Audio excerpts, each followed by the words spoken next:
families, creating a lifetime of memories. Sadly, some families are denied these important moments due to the sad practice of alienation.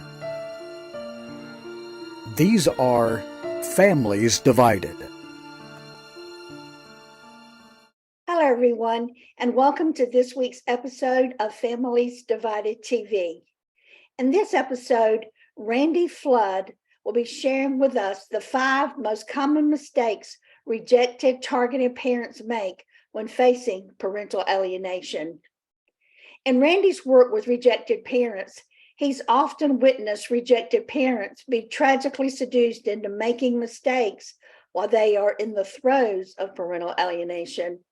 This isn't because they're hopelessly flawed human beings, but because they're in unknown and turbulent waters. Rejected parents flounder and their mistakes can become fatal and sink their chances of reconciliation with their children.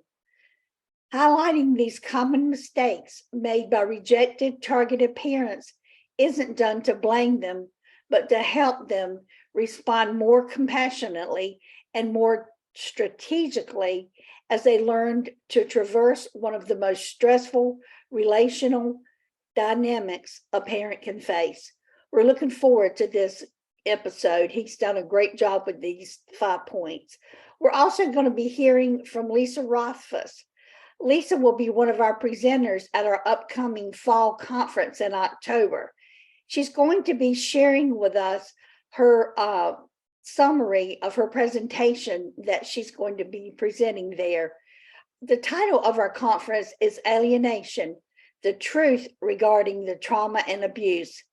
This topic is much needed for everyone, both professionals as well as alienated family members. We have 11 of the top experts in the world who will be presenting at this virtual international conference. It's a 2.5-day event with many presentations and many other special things going on. You do not want to miss this.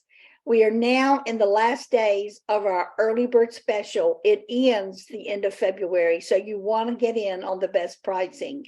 So I hope you'll be able to join us. Many have already registered, and we're really excited about this upcoming conference.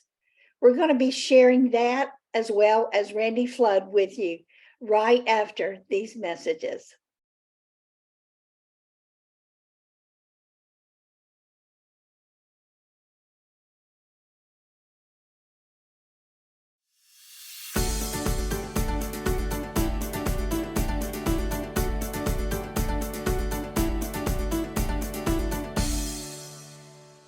Hi, my name is Lisa Rothfuss, and I'm a licensed psychotherapist here in Austin, Texas. I have over 36 years of experience working with parents, children, and families, and I specialize in reunification therapy and treating issues of alienation and estrangement in high-conflict families. In my practice, I treat families struggling with mild, moderate, to severe alienation, and I even offer a 4-day reunification intense intervention for families suffering from severe alienation. I worked for 9 years in the Texas family court system as a guardian ad litem and a parent coordinator, or a co-parent counselor, and a court-appointed reunification therapist. And I offer various YouTube videos, workshops, and trainings on reunification and the treatment of alienation. But today, I want to talk with you about an issue that I feel affects the majority of people I work with in my practice, and that is the issue of trauma. Next year, in October 2023, at the Family Access International Conference, we will be focusing on the truth about the impact of trauma on parents and grandparents who've been alienated from their children and their grandchildren. I have seen firsthand in my practice how alienation can cause parents to feel desperate, angry, and traumatized, not just by the rejection of their child, but also by the court system, which they often feel has failed them, and the long-term financial impact of maintaining a legal fight to keep a connection to their child. A common myth about trauma is that you only experience it after a life-threatening event. In fact, trauma is defined in the Diagnostic and Statistical Manual as actual or threatened death or harm. But professionals like myself that work with alienation every day have a very different perspective. We would define trauma not so much by the event itself, but by the emotional and psychological effect it has on the person. Parents experiencing alienation are often anxious, agitated, angry, afraid, and grieving, trying to manage a life event that is ongoing and causing them significant emotional and psychological distress. My presentation at the conference titled Creating a Path Forward, Cultivating Growth Out of Trauma will focus on how to help participants make sense of the complexities of trauma, explore the various types that affect alienated parents and their children, the effects on the mind and the body, and the most effective forms of treatment, and the 5 major misconceptions about trauma. And finally, we'll discuss the dual nature of trauma, how it can be cruel and destructive force or a vehicle of transformation, how it can lead to a newly defined psychological state called post-traumatic growth, and its ability to cultivate resiliency. I hope you will join me for this presentation as I look forward to sharing this information with you. And please be sure to check out my other videos on my YouTube channel about reunification and dealing with parenting issues around alienation. You can reach me at lisa@rothfuss.com or go over to my website, lisarothfuss.com. I look forward to talking to you.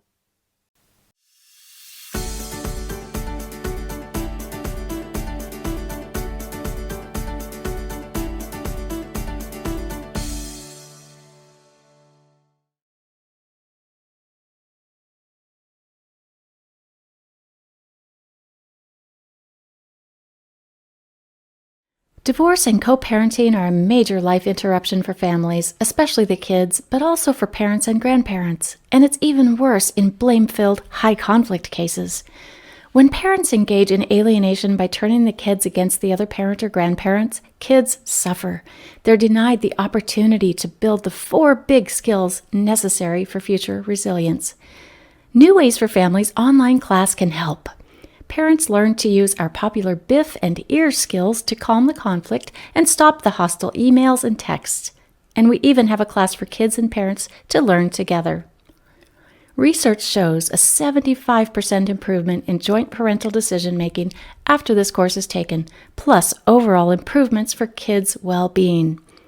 Don't wait to make this affordable investment in your children's future and improve your well-being too. Start learning new ways for your family today at conflictplaybook.com.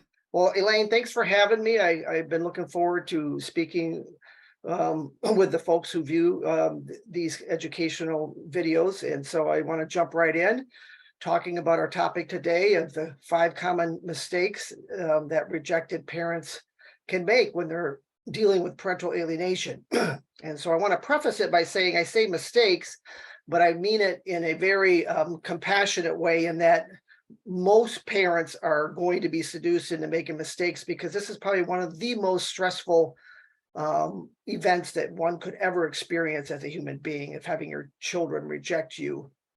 And so I want to, put mistakes in quotes, meaning that they're common. I've seen them in my practice of doing years of evaluations, parental alienation evaluations, and doing parent-child reunification counseling, parent coordination since 1992. And I've seen parents, and that's what's informed me is my practice over the years, and seeing everyday folk getting into these situations and having some struggles. So I just want to highlight these today, and we'll jump right in. So I just want to describe the process of parental alienation. What can be more painful in this life than experiencing your own children, your own flesh and blood, rejecting you, telling they hate you, saying they never want to see you again, declaring that they never had a loving relationship with you, not even during the times you built forts with blankets in the basement. They say, oh, that was boring. I never liked doing that. Or not when you snuggled together during bedtime stories. They reflect back on that and say, I don't remember you tucking me in.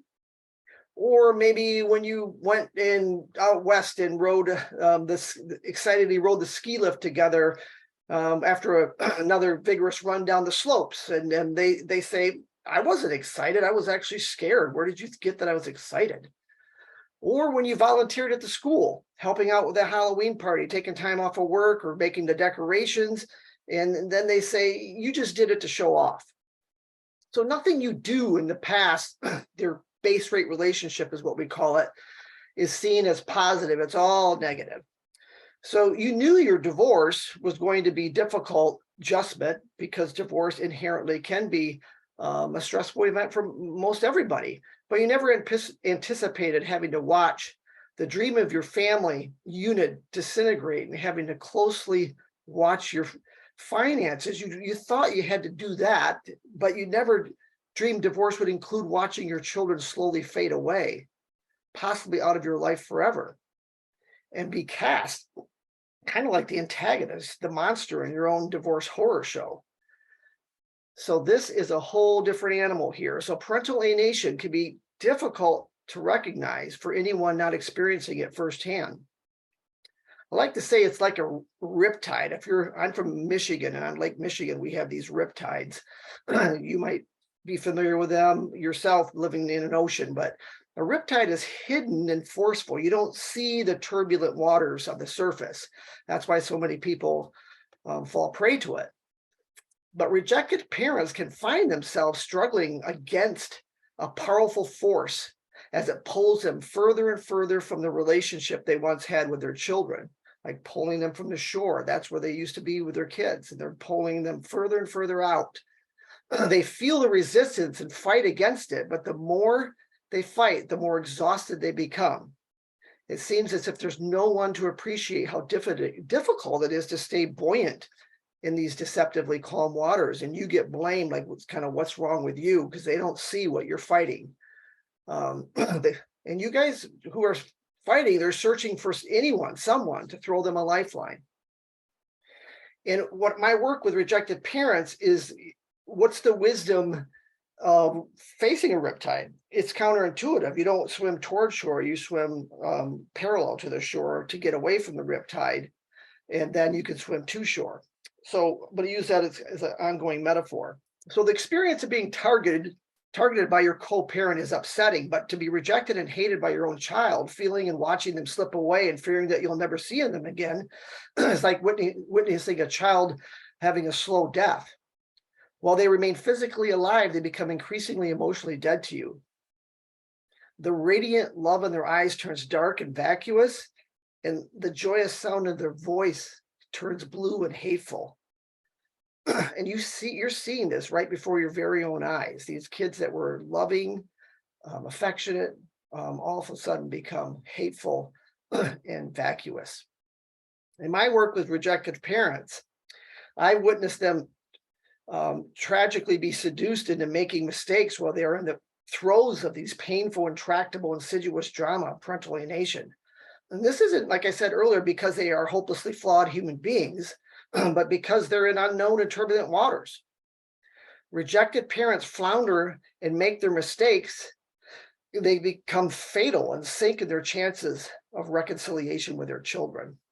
So I want to educate you about these mistakes. And by highlighting the 5 most frequent and common mistakes these parents make, my intent is that you and the members of your village and the professionals that encounter you will better understand and then subsequently overcome the destructive force of parental alienation. Kind of get you to the shore where you can get to your kids. So the first one I want to mention is that the targeted parents misunderstand their children and personalize the rejection. And again, it's like if you're with a 2 or 3-year-old who's screaming and yelling at you because you won't give them the candy bar in the checkout lane, or you're telling them to go to bed and they screaming and yelling at you, you don't personalize that because you know that they're just a toddler and they're just having hissy fit, and they'll get over it and they'll return back to this loving state. It's hard to do that when you have a 13-year-old rather than a 3-year-old. And it's easy to personalize, but let's talk about how it's helpful to conceptualize what's happening to them so you don't personalize it. Alienated children are often caught up in the torrent of multiple post-separation family dynamics. Although most children can endure a high conflict divorce with resilience, very few are able to avoid the powerful force of parental alienation, where one parent actively or sometimes unwittingly seeks to separate the other parent from their children. The powerful alienation process, in effect, severs the relationship with the targeted parent and serves to align the children's loyalty to the alienating parent. Let that sink in. When the children show any love, interest, or affection to the targeted parent, they fundamentally feel as though they're being disloyal and unloving to the alienating parent. Likewise, when the children display an attitude of hate and disrespect while resisting or refusing contact with a targeted parent, they feel loyal and loving to the alienating parent. Most children simply can't withstand nor extricate themselves from this deep and powerful attachment dynamic without some kind of intervention. They are stuck in the middle and they're making choices out of survival, not what's really best for them. A way to understand what's happening to such children is to think of alienation as a type of psychological tumor that impacts the cognitive function in their brains and the emotional wirings to their hearts. It's invasive and at risk of growing and metastasizing if ignored and left untreated.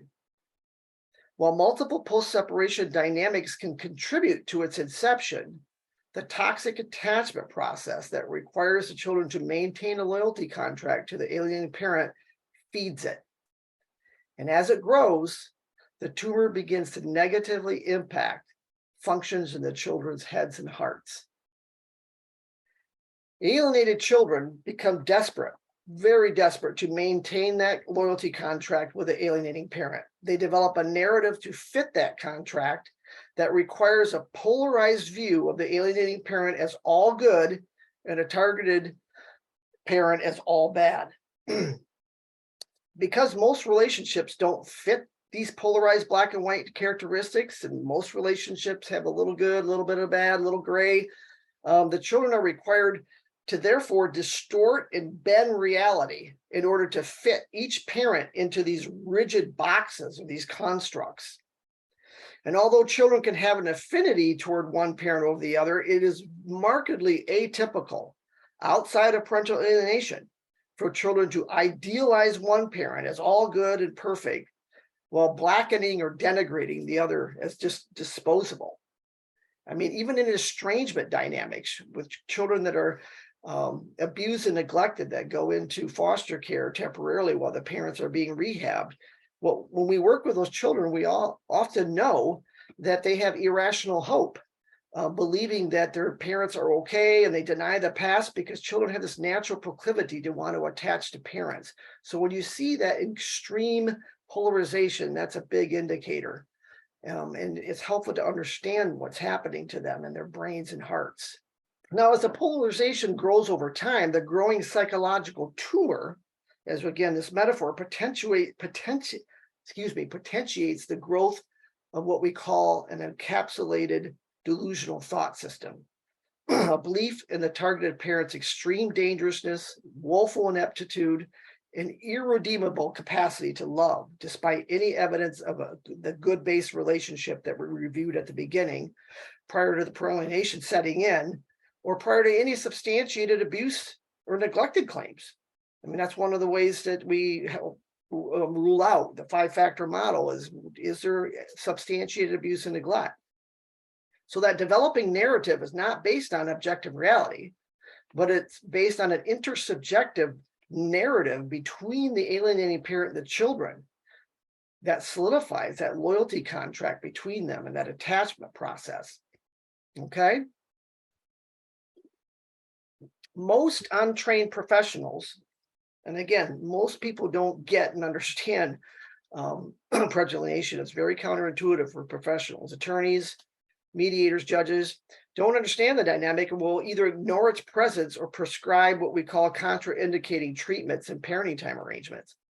For example, they might observe the children experiencing symptoms of dysfunction, disobedience, verbal abuse, emotional withdrawal, anxiety, all of that when in the presence of the rejected parent, while observing these same children functioning in an optimal and sometimes exceptional way elsewhere. And professionals are at risk of what we call a fundamental attribution error. They will attribute that to an estrangement dynamics and assume that, well, if the children are only acting out in the presence of this parent, there must be something wrong with that parent. There's something unfit with that parent.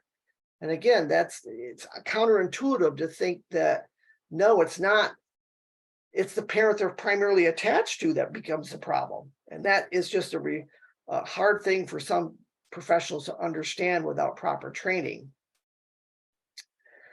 So I want to talk about this notion of, sometimes I hear parents tell me, my children lie and tell lies about me. I'm going to have you think about it again. A mistake to assume that they're lying and you take it personally that they're out to get you. They definitely feel like you're out to get you, but it's different than just consciously lying. So this causes them to look bad as a parent. These lies everybody's perceiving you as unfit and dangerous. And so from my experience of working with alienated children, I know very well that they're at risk of sharing stories of distortions, exaggerations, manufactured incidents. I've heard, really some wild and crazy stories from kids. On the face of it, these stories distort facts and reality, and other situations could be perceived and treated as outright lies. But I don't believe alienated children are intentionally lying. I believe the process of alienation causes them to slowly lose their orientation to reality. Again, encapsulated delusional system. They're losing their orientation to what's real and what's factual. Rather than naming the distortions and exaggerations as lies, I encourage you to think of it as confabulations. A memory error often found in patients suffering from cognitive decline due to brain diseases such as Alzheimer's or dementia. It is believed that the individual confabulates to fill gaps in memory or to keep their self-identity intact. So similar cognitive impairments present in alienation, but with psychological underpinnings, rather than emanating from neurological disease process. So whereas lies are selfish manipulations to empower the liar, confabulations serve to reduce the suffering. And in the case of alienation, enables children to cope temporarily with their circumstances. So think of it more along the lines of confabulation rather than conscious lying. So they'll make up stories, distort, and exaggerate facts to manage the lost memory of a loving connection with a rejected parent. It's lost because to hang on to it or find it again will be in effect an active violation of the loyalty contract with the alienating parent. So the confabulations are feeble yet desperate attempts to knit together a cohesive narrative to justify the hate and rejection for the rejected parent while nourishing and strengthening the loyalty contract with the alienating parent. This process doesn't empower or enhance a child's mental wellness. Not at all. It's a means of survival. While they may effectively confabulate stories to honor their loyalty contract with the alienating parent and to maintain their polarized black and white world, it comes at enormous cost to their mental, emotional, and relational well-being. The psychological tumor quickens the deterioration of any loving and caring memory tracks of the past and impedes the cultivation of any current loving and caring experiences.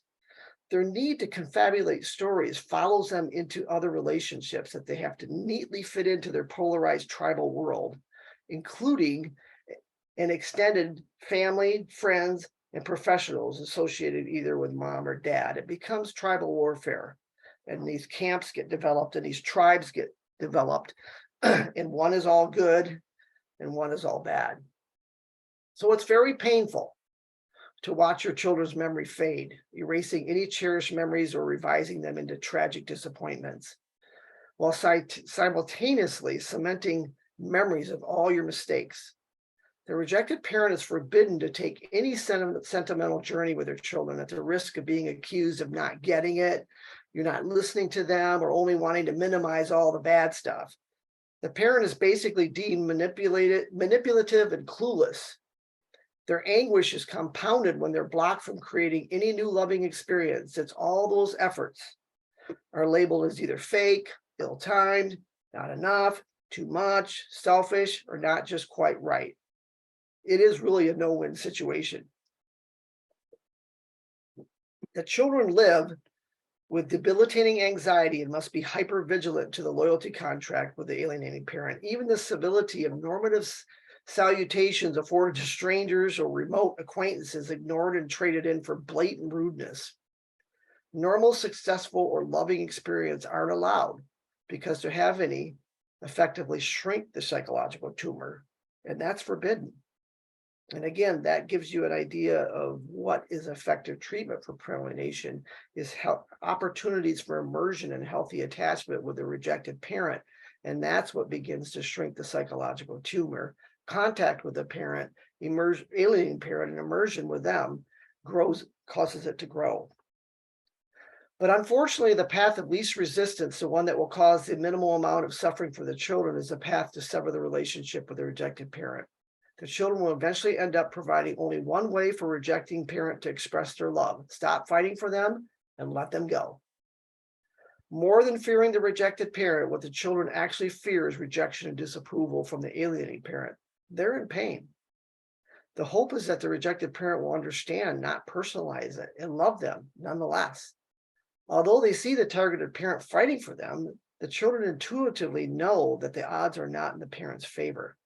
They know the power of the alienating parent because they see that parent's tribe growing with more professionals willing to support the false narrative and unwittingly contribute to the psychological tumor's growth.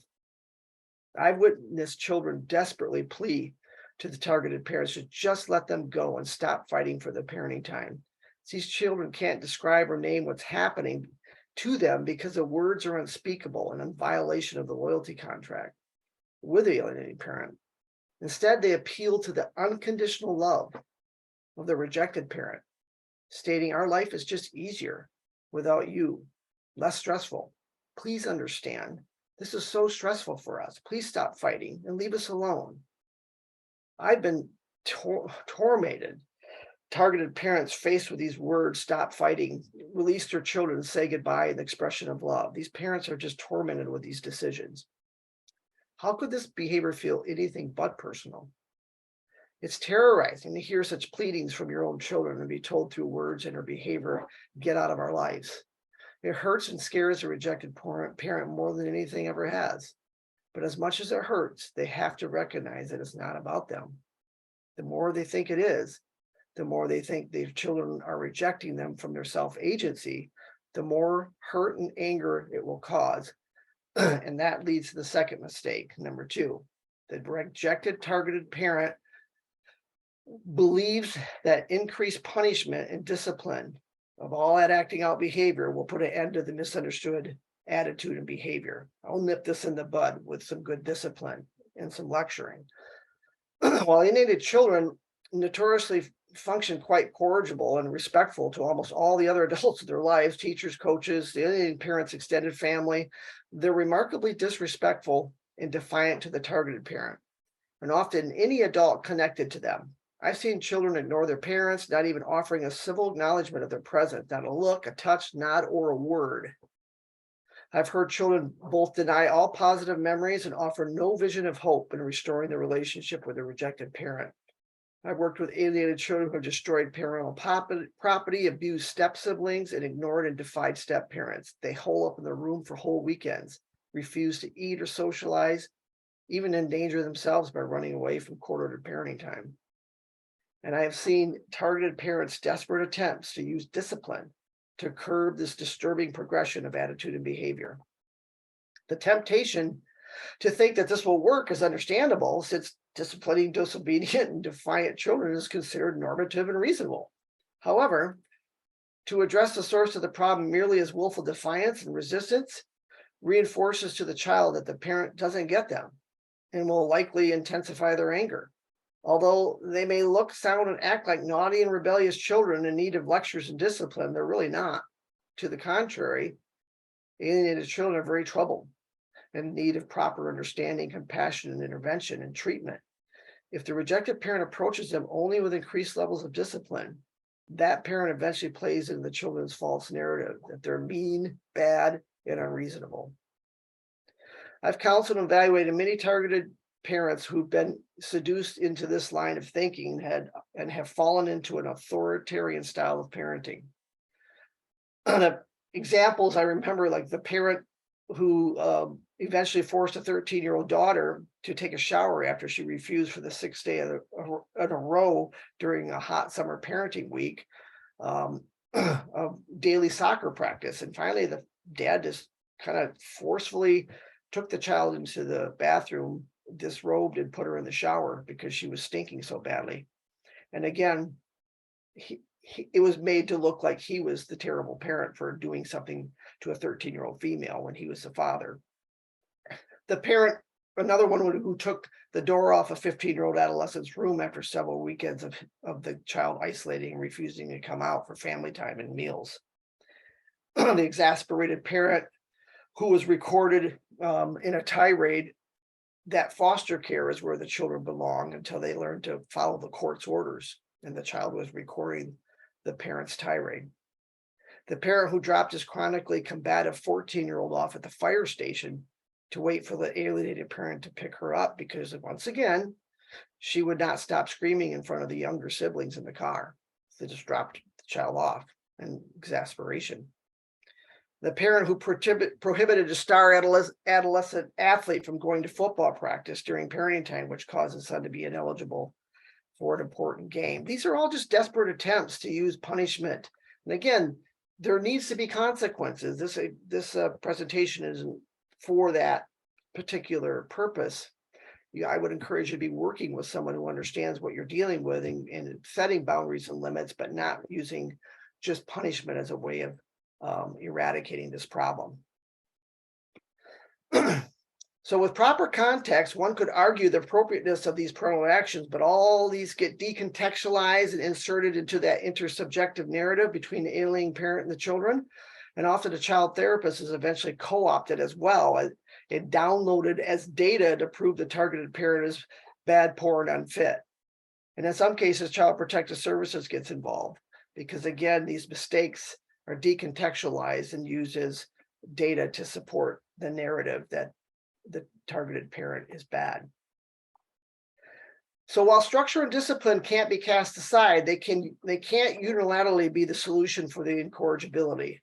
That plays in the false narrative and the negative interchange in the attachment process between the parent and child. Not only is there a loyalty contract being constructed in the intersubjective narrative between the alienating parent and the children, there's an aggressive campaign to prove the targeted parent is defective. The alienating parent operates stealthily behind the curtain, hoping for the targeted parent to act out on center stage so they can shine a spotlight on them and that glaring problem in the family psychodrama. This campaign is strengthened when the targeted parent provides any data that can be stripped of context, intent, and history.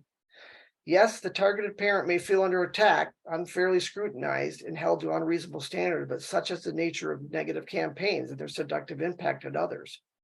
Although the targeted parent can't control the campaign, if they understand what's happening, they can work not to provide any fodder.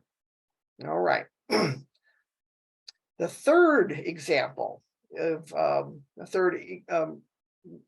mistake that rejected parents can make is that they enlist or begin to allow extended family and friends to lecture and advise the children.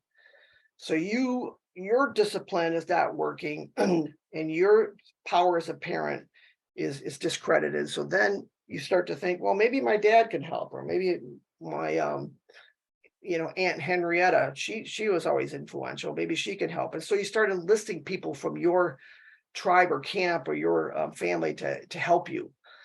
So the alienation dynamic may function in children as a malignant psychological tumor, but in the village that is involved in raising your children, all these grandparents, step-parents, coaches, teachers, it can spread like a contagious virus. This often happens at the same time alienating parents are securing negative allies in their village to support the children's wishes and to testify to an alienating parent's love and fitness as a parent. Targeted parents sense this trend and either enlist help from their village or merely support the effort individuals make to advise and correct the escalating behaviors and attitudes of the alienated children. Alienated children are hypersensitive and hypervigilant to the tribal communities developing in a climate where the alienation virus spreads. They view the supportive people in the targeted parent village as a threat seeking to social distance. We all remember that, again, as a metaphor, while seeking support of others in the alienating parent's village as safe with whom to quarantine and just to hang out with. The targeted parent's village grows wary and frustrated with the experience of social distancing, and they begin to angrily confront the children. They're tired of the children showing up at the picnic and standing away, not talking, not engaging, so they invade and go after them and start lecturing. The children, similarly to how they feel and respond to the rejected parents' confrontations, end up feeling attacked and shamed by those social encounters as well. So they begin to suspect that the rejected parent put them up to it, or just feel intruded upon or invaded or contaminated. The children begin to see the rejected parent's village as increasingly more dangerous and wish to increase their social distancing, quarantine, and seek refuge in the alienating parent's social bubble. This, of course, increases the tension between them and the rejected parent. For example, how dare you treat your grandparents like that? So now another reason to be upset with them and angry with them. Although rude children who reject a whole village of loving and caring people need to be challenged, it can backfire when the alienation virus is not eradicated through effective intervention and treatment. Children don't experience confrontation as loving and caring, only as shaming and critical. The alienating parent uses these conflictual encounters to reinforce the narrative of how those people are bad, mean, and infected by the targeted parent's influence. It reinforces that social distancing is needed for the children to feel safe and not stressed out. The alienating parent's allies use those negative encounters to point out how upsetting and disruptive they are to the children's emotional state. In so doing, they commit the fundamental attribution errors I talked about earlier. On occasion, because of court orders and fear of appearing in contempt of court, the alienating parent will disallow the children's request to avoid parenting time, essentially to quarantine with the alienating parent's social circle. They send the children to parenting time, sometimes forcibly. This show of force is often used as proof that is not the alienating parent's fault for the resist and refuse dynamics, because I'm trying to get them to go. It is the children's independent thinker choice that they're independently saying they don't want to go. And so that false narrative is that the children make the decision to isolate and leave after contemplating what is best and healthy and safest for them. That's not what's going on, though. The children function as if to avoid contamination from the rejected parent and their village. This is accompanied by remaining physically distant and emotionally and verbally disengaged. They end up isolating in their bedrooms, engaging in property destruction, running away, all kinds of shenanigans ends up occurring. It's a vicious cycle of toggling in and out, and then being exposed to untrained counselors who are hearing these stories, and these untrained ears and eyes make these fundamental attribution errors. So these counselors become allied therapists, and then they actually get from what they actually get from naive, including professionals, is greater exposure to the virus, the alienating parent and his or her village. Consequently, the psychological tumor inside the child metastasizes, and the rejected parent anger grows. The temptation to seek revenge against the alienating parent can lead to the fourth mistake. The fourth mistake is rejected parents begin retaliating toward the alienating parent. I'm sure it's become increasingly clear that a good offense is one of the best defenses to combat alienation dynamics. This offense is weakened by the mistake of succumbing to the temptation to seek revenge on the alienating parent. Why? Because the acts of retaliation can be used by sly alienators to buttress their narrative of the targeted parent being abusive and unfit. Rejected parents then grow frustrated. They can't understand how the alienated parent's behavior goes unnoticed, and they often are not held accountable. The growing frustration and impatience hatches into this idea of taking matters into their own hands rather than waiting for the hands of justice or mental health professionals to do something to help. It seems that the professionals in the court have plenty of time and they've just had enough of it all. So feeling frustrated and ignored, rejected parents begin to compose snarky emails, make sarcastic comments about during parenting time exchanges, blow up in a reunification counseling session about the alienating parent is poisoning the children, that they'll make idle threats to the alienating parent or vent on social media to expose the alienating parent's true motivation. They may even seek out their own counselor to advocate for them outside ethical roles and standards.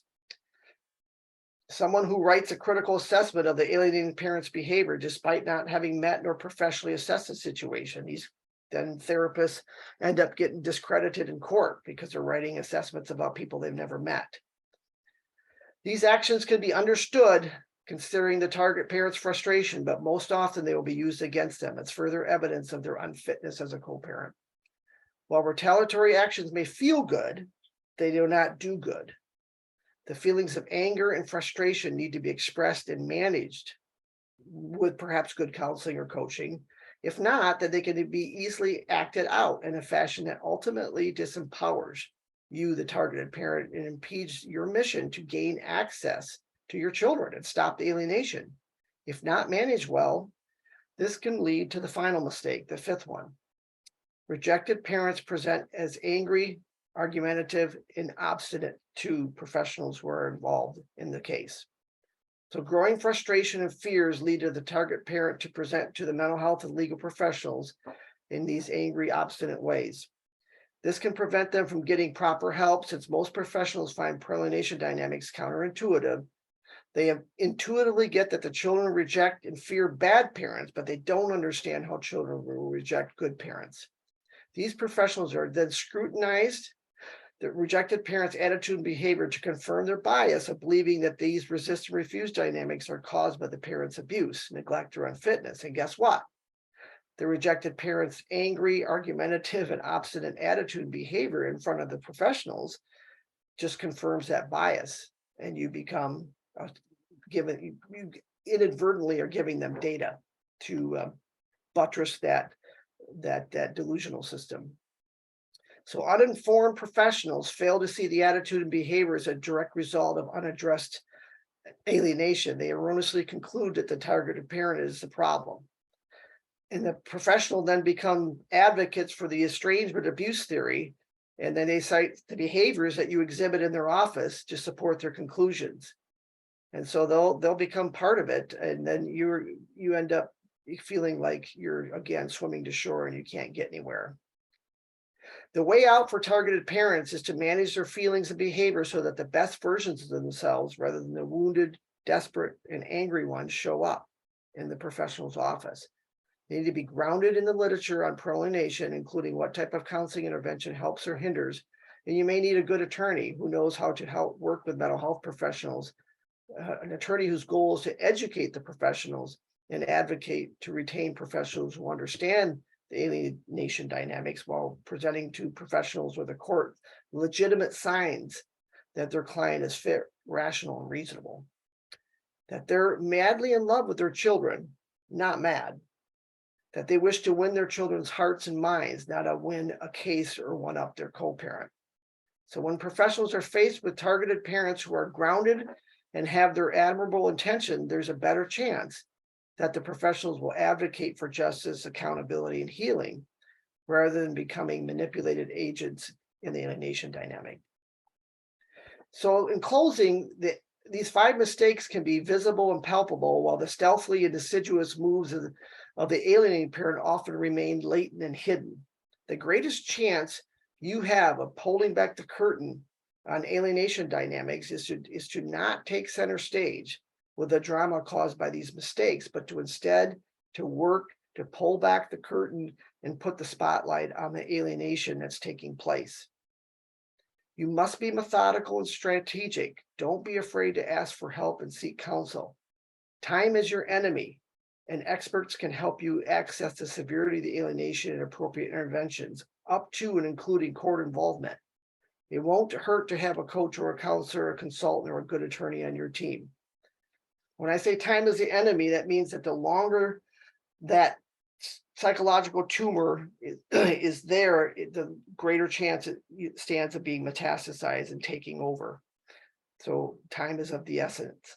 Parental alienation isn't only a psychological tumor that grows in your child, it's contagious. Its toxins could spread to you and your extended village. It's important to realize that. Just as in treating a tumor that's at risk of growing and metastasizing, home remedies won't work to resolve alienation. You need some help. So targeted rejected parents need help, and sometimes the first next step is learning to help yourself. The arduous battle to save the hearts and minds of your children often requires expert strategy, but it can only be won when you are in it with an attuned mind and loving heart. And I wish you the best. Sadly, too many know the pain and trauma associated with parental and grandparent alienation. Family Access, Fighting for Children's Rights, will present an important international virtual conference on October the 13th through the 15th, 2023. The conference, entitled Alienation, The Truth Regarding the Trauma and Abuse, will feature world-renowned experts in the field of alienation. You'll join the conference event coordinator, Elaine Cobb, and moderator, Megan Hunter, as they introduce you to keynote speaker, Dr. Edward Kruk. Plus, you'll hear important presentations from Dr. Joshua Coleman, Lisa Rothfuss, Dr. Mary Alvarez, Chris Smith, Bill Eddy, Dr. Noel Hunter, Dr. Sue Kornblum, Dr. William Burnett, Megan Hunter, and Jordan Traeger. Join the many attendees already securing their spot for the conference entitled Alienation, The Truth Regarding the Trauma and Abuse. For information, visit familyaccess.info for all the details. The special conference is being hosted by Family Access, Fighting for Children's Rights, Steel Partners Foundation, and PASCA, Parental Alienation is Child Abuse.